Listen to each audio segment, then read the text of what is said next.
Hello, this is Toby from TLC, and this is one of my videos just talking about concerns, problems, decisions that people make during a property purchase, and just giving you a bit more guidance, hopefully a well-rounded form of guidance to help you make a educated decision.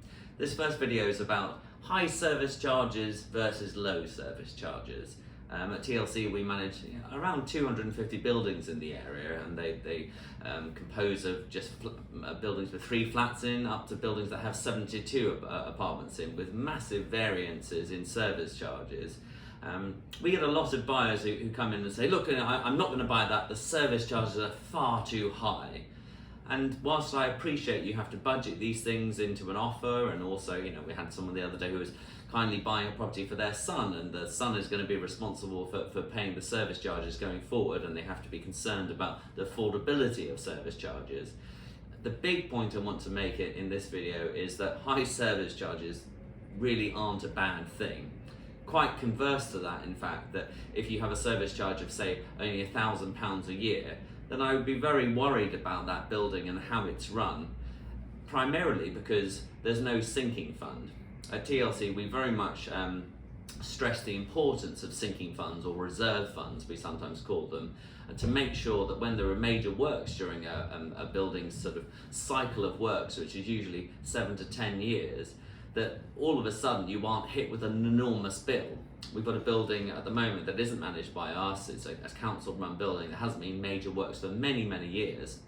And each of those flats, there's about 10 flats in the building, have suddenly been hit by a bill of £14,000 this year to contribute to the major works of roof, painting, repointing, communal parts redecoration. It's a major, major job, and particularly off the back of Brexit, the cost of labour and materials have gone up enormously in the last few years. So all of a sudden, someone's going to have to find £14,000 back down the back of the sofa, which not many people have.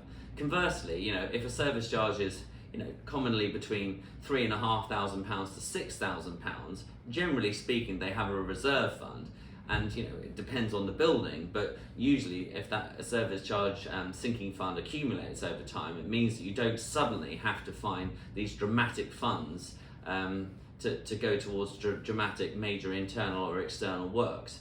So, a big word of warning for you is really not to be afraid of service charges being high. When we advertise a property in our sales department, we actually distinguish between the service charge and the reserve fund. And yes, it's somewhat sort of marketing, because I don't want to scaremonger people off buying a property that has a high service charge, but it's also clearly delineating what's what, and actually really promoting that if it does have a clear contribution to a sinking fund, I would say probably 25% of a service charge is the minimum you want to see in a service charge that goes towards a reserve fund. Then I would say that's a really positive thing that you've got to be very thankful for, and actually buy that property more than the one that is just £1,000 or self-run and it doesn't really have a sinking fund and you're just contributing to buildings insurance.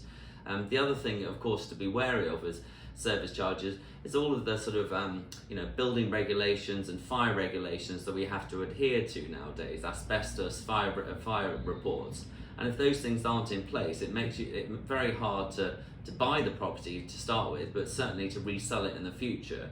So just be wary of that sort of great thing of low service charge.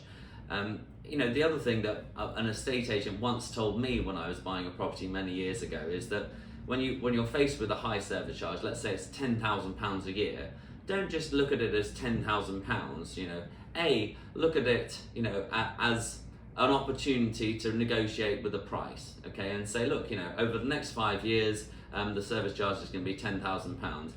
Take half of that and say, actually £5,000 is a reasonable amount to take off the price, and negotiate with an owner to say, look, this is quite a high service charge, I'm very afraid of this, but don't make it a reason for not offering at all. Make it a negotiation point.